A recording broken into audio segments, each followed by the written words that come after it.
So there is a fascinating thing that happens when people go through this adjustment integration process here at REV.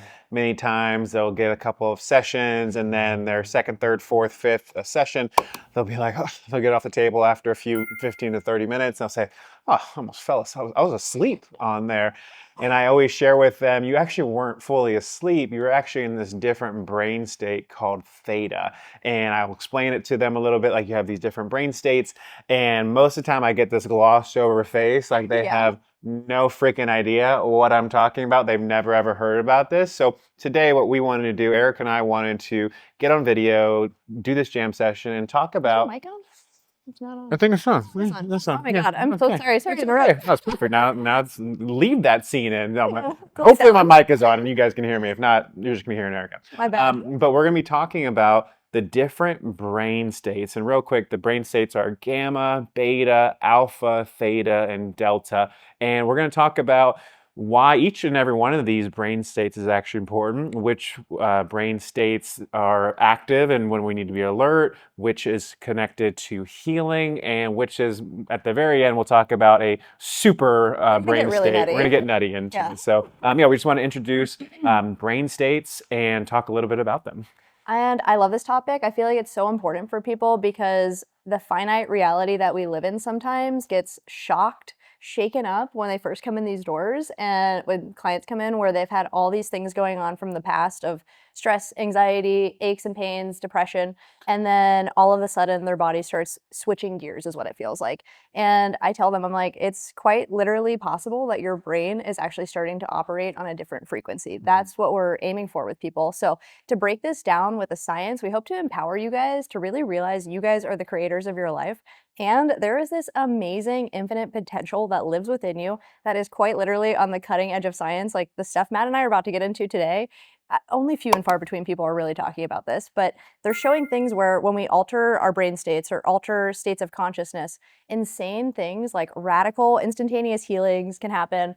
Alzheimer's starts clearing up, schizophrenia, like all these major brain diseases, so to speak, all of a sudden start reversing themselves. And what I ask myself is, what about the people who enter into those brain states and don't have the diseases? What do they start doing with their lives? So we're going to dive into all of it. Yeah, totally. So I think, first of all, what is a brain state? What is a brain wave? So a brain wave is an energy frequency, just like an echocardiogram measures the frequency and the pulsations coming from our heart.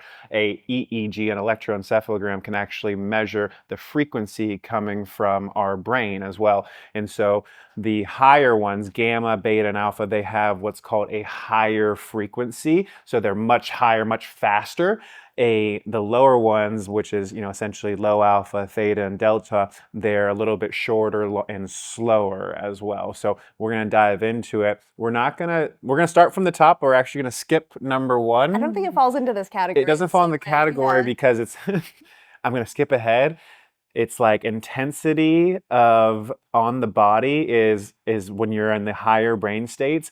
Beta, then alpha, then theta, then delta. Delta is when you sleep.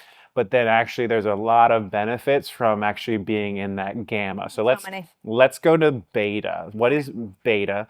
Beta is, the best way I can describe it, is what 99% of the world is operating on a 95% basis, because high beta is when we have stress.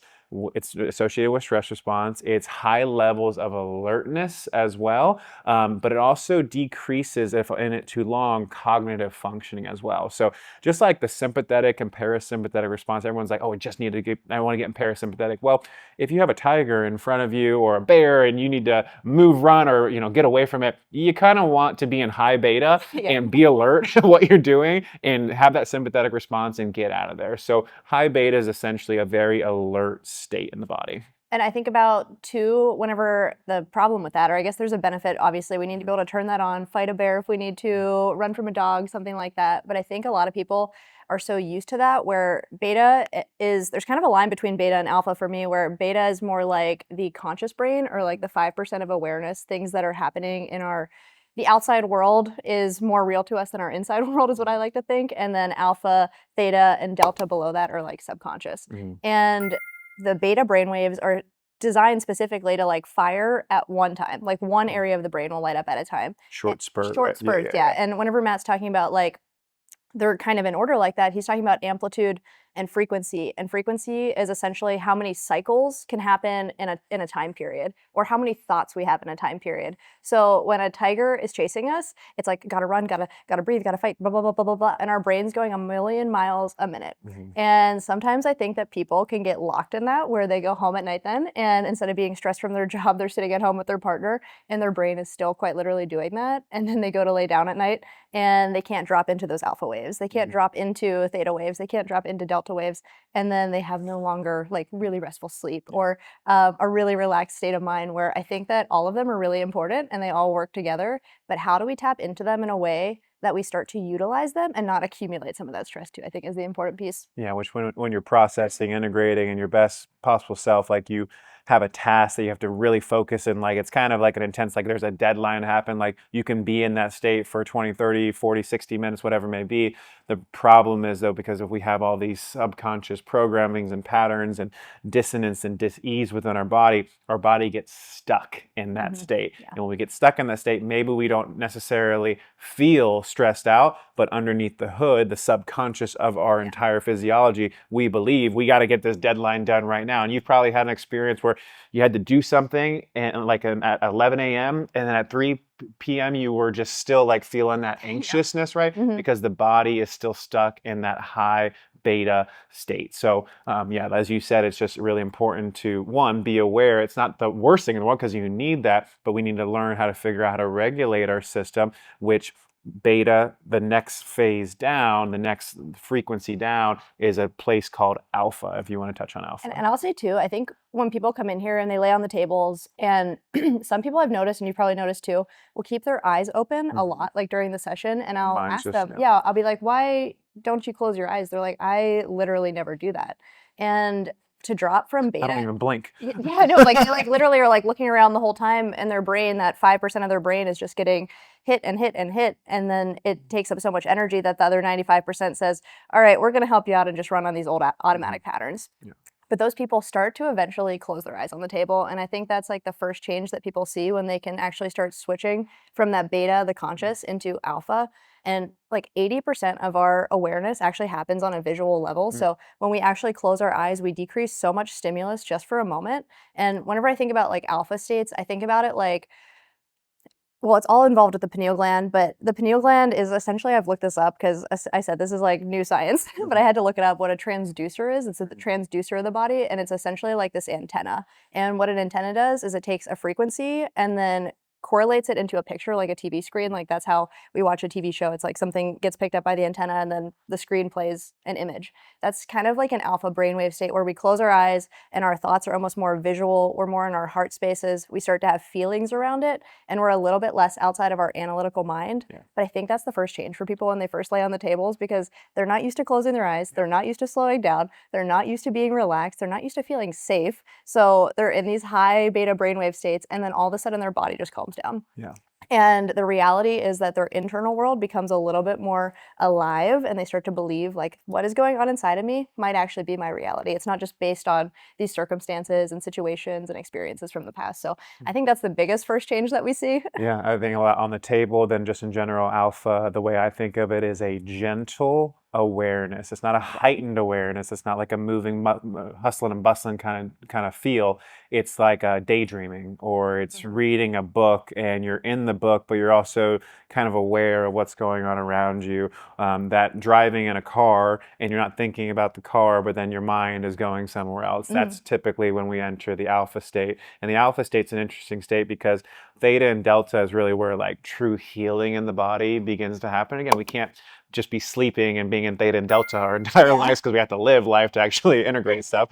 But that it's kind of like the bridge, right? So you act, you're high, you're high stress, and it's okay if you have that. But then there's that bridge, like that coming down, and like people that are on the tables, or even if you haven't been in REV and you just meditate or do some yoga or some breath work, it like kind of takes like a second or two to kind of settle in, and that's your body slowing down its brain waves and brain state, moving into that alpha to eventually get into the next state. I love that. And that that for me, like when that starts happening, it's like a compounding effect where now my body's switched out of this sympathetic fight or flight and actually can drop down into a parasympathetic state. So I can actually now switch. And I feel like that is truly the biggest thing we see. But more so than that, for me, what blew my mind is going deeper into those other states of like theta and delta, because the next one is theta. And theta is, Theta's where it's at. yeah, this is where it all starts to change a little bit, because I like to think of like delta like you're sleeping, or like a kid from like 0 to 2, they're like their eyes are awake, but they're kind of like sleepwalking through life. Like we have a little niece who is about that age, and I think about her, and she is quite literally just moving through life. Like her eyes are open, but her body and mind are essentially asleep. Theta is more like our body is asleep, but our mind is awake. And that's when I think people start falling in on the tables and they start accessing like the programming of their mind at this point. Like this is where a lot of those programs get stored from childhood, or conversations we haven't integrated, or past experiences. And we can work all day with those beta waves of like, I know what this looks like, the conscious brain, I want to talk about it, I want to go through it. But when we start to actually access the theta, like the alpha, deeper levels of delta, our body, our subconscious starts taking over. And when those patterns start slowing down for long periods of time, what they're finding is that if we can actually be in theta and sustain that wave, it's like a window is what they say, until you fall into those delta sleep waves. But if we can actually be in that like translucent kind of state like that, actually what happens is the alpha waves start crashing down on top of the theta, and the beta waves then start crashing down on top of the theta. Yeah, and they start moving together in a rhythm, and we'll get into that. That's essentially gamma. But being in prolonged states of theta is kind of like kids between the ages of, like we say this all the time, like 2 to 7, essentially. Your kids? 0 to 7, yeah. Oh yeah, yeah. Pre 0, Yeah. womb to 7, right? Like, and I see like your kids, like that's how they are, extremely suggestible. They're learning everything about their lives. But then the alpha would be like more like the kids that are like, like 7 to like 12, 15, something like that, where they have almost like fantasies in their brain, or like made up friends, where their internal world means more to them than their external world, excuse me. And then moving into the beta, which would be like your external world means the only thing to you. You have no internal world. Yeah, I remember studying this before kids, just to get in preparation for like not messing up your kids, right? I remember reading and learning about the first 7 years of life. These kids purely live in theta, and the brain has not developed what's called a prefrontal cortex, which is essentially your ability to discern and make decisions on your own, right? So the first 7 years, they're in this delta theta state, which, as Erica just said, is a highly suggestible state. What does that mean? They hear the parents say, do, act a certain way.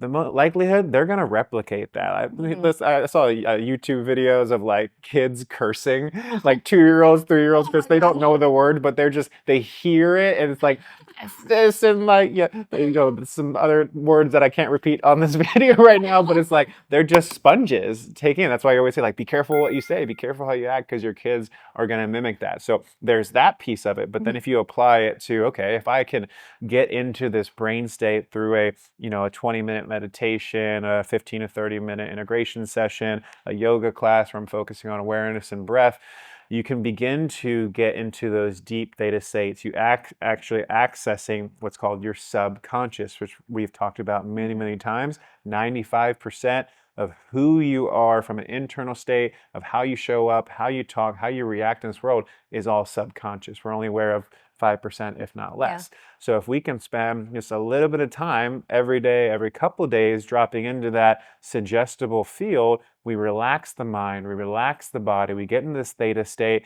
And then, like, this is the thing that we, don't necessarily lead with when people come in a REV, but the people that get the highest value, it's like, let's suggest some things in our own mind. It's not like you're like, hey, you should go for a run and go meet this person and do this. It's like, what does it feel like to feel whole? What does it feel like to feel loved? What does it feel like to have a great relationship? And you almost drop into that emotional state. And what the biology of belief shows us, what breaking the habit of being yourself, Dr. Joe Dispenza's work, Dr. Andrew Huberman's work, is that dropping into the subconscious and making those suggestions is actually going to change your genetics. It's actually going to change your cell biology. It's actually going to change how you feel on the inside. And this is why people experience such amazing healing going through this process and through meditation practices, because they're actually changing their physiology. But it first starts with changing their brain state. That was an incredible explanation. I felt pretty good about And I think that that. like kind of really explains our care, like what I just said, like dropping from beta to alpha. Mhm. Simply put, like that's our reset phase. Like that's usually what people start to feel when they drop into parasympathetic states. But then when we start dropping into like the theta and the subconscious, it's when we start rewiring. It's like, what do I want now in my life? And that's the kind of conversations I'm having with people, and I know you are as well, of like when they first come in, it's almost like I need to move through this X, Y, and Z thing. And then they're like, now that I have this space, Mhm. I think I'm ready to like start creating my life and my vision and my world. And I'm like, if I was you, would hold that space, hold that vision, feel into what that feels like every single time you're on the table. Like studies show that it takes 17 seconds to feel an emotion and to essentially trick your nervous system into Mhm. believing that it's actually happening. And I'm like, imagine the people that do that for 15 minutes, 30 minutes, once a week. What does that do for them? Yeah. And the funniest thing is, whenever I was in chiropractic schools, whenever I learned about all of this, the brainwaves, and we were actually in a lab, and we do a very different technique that does not look like chiropractic. And if you guys can imagine being in an institution where it's a lot of popping and cracking, and I'm in this lab, and they're doing brain mapping, what Matt was saying before, of what patterns are fired in the brain whenever you deliver like the big pop or crack, or what gets released to the brain and how all this gets affected. And my friends are like, Erica, you do that really weird technique. Let's see if it like works, basically. You're just barely touching them. You're Yeah. not doing anything. But they all wanted to get adjusted by me, but they were just like, and in the class, I was like, sure. So the client, or at that point we were saying patient, but the person puts on the brain mapping, and I start adjusting them. Excuse me. And the teacher's like behind the computer, like doing something, like seeing what gets fired. And what they're essentially looking for is if the body can switch from beta to alpha. Like that's the main thing that they're looking for. Theta occasionally would happen, but wasn't really a big deal. But I'm starting to adjust this person, and I'm like 5 minutes in, she's like, oh, I'm so sorry. I think we set up the machine wrong. And I was like, no big deal. It's moving to a state way too fast. Yeah, my friends are like, I knew that this was like, she's like, my friends are like, we knew that this was not going to do anything. And she's like, just do it again. So I start doing it again, and like exact same results. And then Lauren was also in this class. Lauren starts adjusting the person, and exact same results. Like they were looking for beta to alpha, and the change would be like 30% change in the body. These changes that Lauren and I, when we were adjusting, were like 98%. And what they were finding was, whenever you look at brainwaves, it's essentially like this thing will go like that, and they kind of go crazy, like all over the place, discoherence or out of organization. What these things started doing was moving, instead of being like all crazy all over the board, they all came together almost like in an instant, is what the teacher said, and they all started moving together, all of the brainwaves. And whenever I think about coherence, I think of organization. Like your body is lit, or excuse me, your brain was lighting up in so many places all at one time that this synchronicity started happening. And people and research show that this looks like almost like dolphins, like how they move through the water together. Like they actually will start colliding on top of each other, and the waves will start propelling them forwards. But basically, what the teacher was saying is, the person that I was adjusting was dropping into high states of gamma. And at that time, this was like 8 years ago, gamma was not necessarily something that people were really naming. They were just looking at beta, alpha, theta, and delta at that point. But whenever all those can come into coherence, we drop into what people are calling the superconscious of gamma, and into a reality or a possibility that you are your thoughts, but you, at one point, to create a new thought, you have to be a new thought. It's whenever all those things are actually moving extremely fast, but in coherence. So it's the parasympathetic and the sympathetic nervous system almost marrying each other. And from that point on, I'm like, I didn't need this validation, but my friends did. You're skipping ahead on the gamma thing, and I love it. I love that you're sharing it, but I think this conversation actually leads into something that I feel like we have many times when people first start this process, whether it's their first visit or a couple weeks into it, and they start seeing changes, and they just don't understand like how laying down and us doing our work that we do and then breathing can create such profound changes. And like, talk about the brain mapping. We talked about Dr. Joe's stuff through his meditation practices, and then measuring heart rate variability and stuff with Andrew Huberman. It's like people, I think the vast majority of people, not the vast majority of people, there's a lot of people that will want to figure out the science of exactly how something works. And the two things I'll say is, science is always evolving. Science is always changing. And I had this conversation the other day, like, I can show you a whole bunch of objective things and give you some data, but at the end of the day, like, science we can believe one thing is so true, and then what do we find out 10 years later? Oh, actually we were incorrect about that. Yeah. So we have to be very careful about like sticking to like, I got to know the data, I got to make sure there's a Mhm. peer reviewed thing, and I got to make sure this is working the way that it's, you're saying, or I got to figure it out. The reality is like, it's so complex, it's so incredible. So my invitation, the second thing I always share with people is like, yes, get the information, get this, stuff Mhm. talking about the brain state, but like nothing is more powerful than the subjective experience of going inward and Mhm. feeling shifts and changes over a period of time. So just your conversation, like we get this a lot, like now a lot less because we're 8, 9 years into this Yeah. process, but like people wanted like proof. I'm like, I can show you all this proof. One, are you going to read it? And two, is it really going to matter? Like, let's just go through this process for a few weeks and see how you feel. And that's more important to me, right? Yeah. Yeah. Absolutely. And so let's hit on the last brain state, which is delta. Delta is the slowest brain Mhm. state. Is when we get into that deep, deep, deep sleep, that REM sleep, where essentially, we talk about all the time, integration happens when you are going to sleep and you're resting the Mhm. body. You can have it in that theta state, but really changing of neurogenesis in the brain, getting rid of toxins in the body, increases of ATP from the mitochondria. That happens when we're in deep sleep. And the one piece before you hit on it, I just want to say, like, people have trouble sleeping Mhm. because they're in this high beta, high alpha state too often. And so it's when they're in that too much, it's really hard for them when they go to sleep to try to come back down. So that's why practicing throughout your day, like these mindful breathing Mhm. techniques, getting adjusted, getting your system in a more parasympathetic response, it's just going to help you to start getting into deeper levels of sleep, which is only going to accelerate the healing process. I love that. Yeah. Um, so I think we hit on all the brain states Yeah. pretty well. Now let's go into, again, a little bit, you already I talked kind of about did it, a little bit, yeah. like just the power of gamma brain states, and recap what you just Yeah. said, and like, how is it even applicable, and why would people want to Mhm. experience that?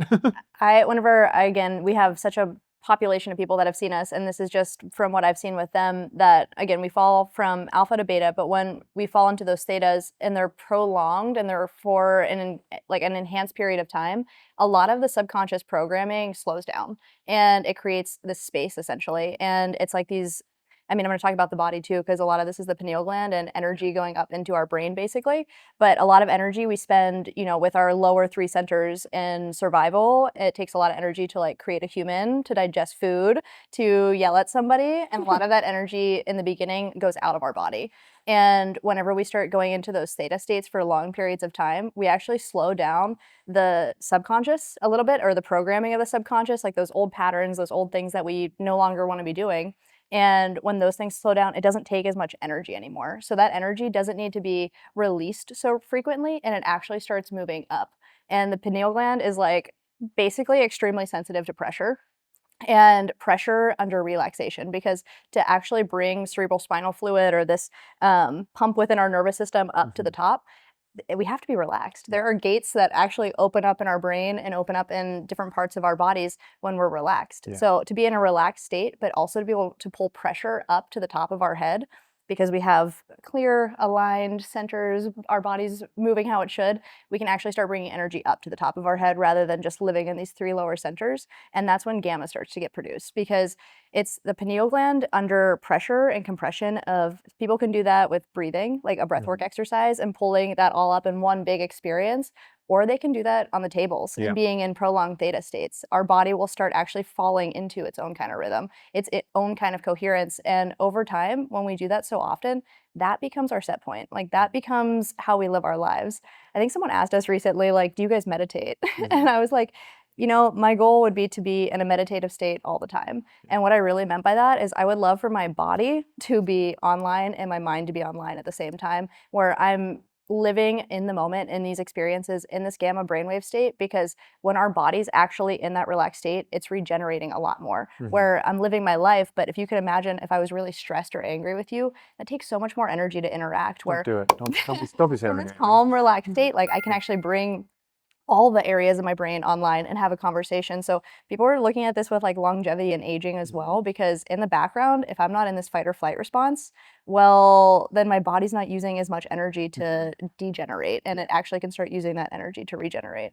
I know I said a lot there. You said it really beautifully. Like you need to be in a relaxed state, and you like think about stressed out state, like tension, like your spinal cord has this tension within it. Where you can relax it, opens it up, allows that flow of energy. You said Yeah. cerebral spinal fluid, which you know in the previous jam session, me and Monica were just talking about our favorite books, and one of the last books we talked about was Becoming Supernatural by Dr. Joe Dispenza, and Dr. Joe Dispenza has been doing these meditation workshops for decades now, and he takes people through this process of like holding their breath, squeezing. He talks about how our cerebral spinal fluid is really just charged electrons, and that through this breathwork meditation activation, which he takes people through an intense part of it, which there is a way to do that, Yeah. you're essentially sending that cerebral spinal fluid up your spinal cord, and a gate opens up in your brain, and it actually goes into it floods your pineal gland. That's when people activate this gamma state,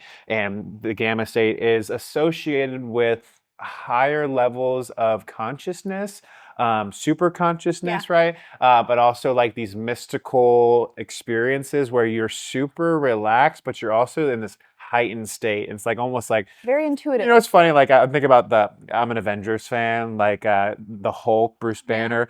How he became the Hulk is he got gamma radiation. Oh. So like I'm like, there's something there. That's like the only one that could do the little ring at the end and defeat Thanos. But anyways, so this gamma state is a very, very powerful state. But we also have a woman who's been getting adjusted here for about a year.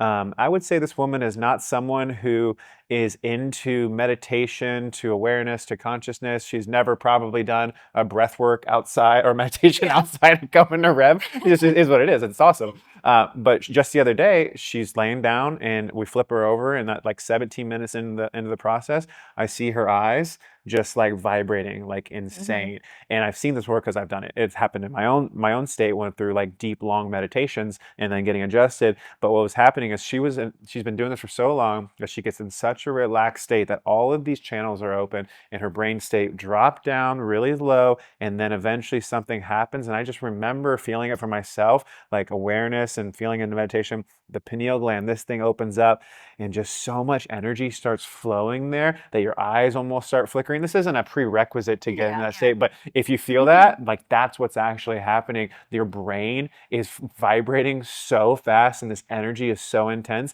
And from there, like, you know, I would love to hear from you, like, what would you suggest if someone's getting into that state, what they can do with this information and Mm. utilize it for? Yeah. Why does someone need to go into that gamma state?